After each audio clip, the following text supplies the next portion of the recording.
Hi, I'm Kevin Klein. This is my daily diary for August the 16th. A busy Monday, but I think a very productive Monday. Back home now and getting ready to take the dogs for a walk and all that kind of stuff. But today I had the opportunity to tour one of the wards of my colleagues. And it was really a good time, an interesting time. It gives us an opportunity, of course, to build our relationship, make our relationship stronger, and talk about what's important in their ward, what's important to them, and how can we work together to help them accomplish what they want, and also how they can work with us to help us accomplish what we want in the Charleswood Tuxedo Westwood ward. So I think that that's really important because everyone that comes to council, like anywhere else, right, has an objective. They have a goal. They have something they want to achieve, and we should be trying to help each other achieve that as long as it's in the best interest of the city of Winnipeg. But first and foremost, we have to remember that every elected councillor represents their community, number one, right? That's their job, represent their community. So I'm looking forward to doing more. I have some more coming up throughout the month. And if it's anything like today was, I'm very excited. I think it'll be a good learning experience for me. One thing that did pop up, there's two, but the one thing that came out that I was very disappointed with, a resident sent me a note because they had noticed over the weekend that some garbage issues were happening at Assiniboine Park and also at the forest, and they noticed that there wasn't a lot of containers, especially if you're between the zoo and the Assiniboine Park entrance, or if you go west of there, there's really no containers, and all the other containers were jammed packed. And of course, right, more and more people are getting out.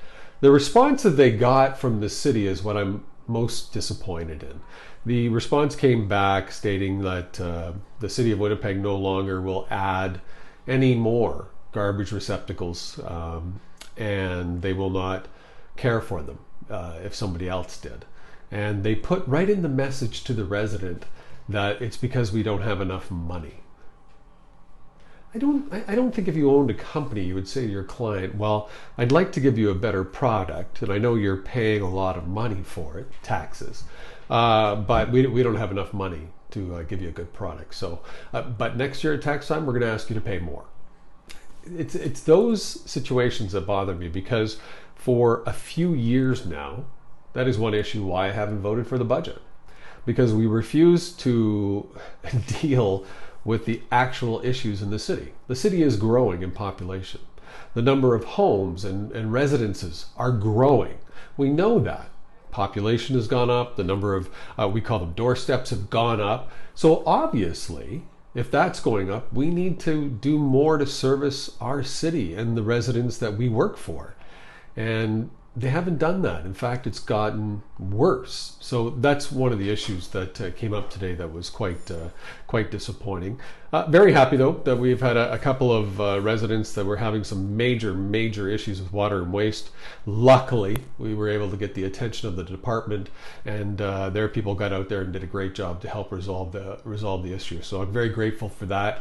And it's like I've said to other people before. There's a lot of great people that work for the city of Winnipeg. Maybe it's the system, or maybe it's the old guard that we just kind of have to change around a bit. But a lot of fun with the councillor, and very satisfying dealing with helping residents with their water and waste issue.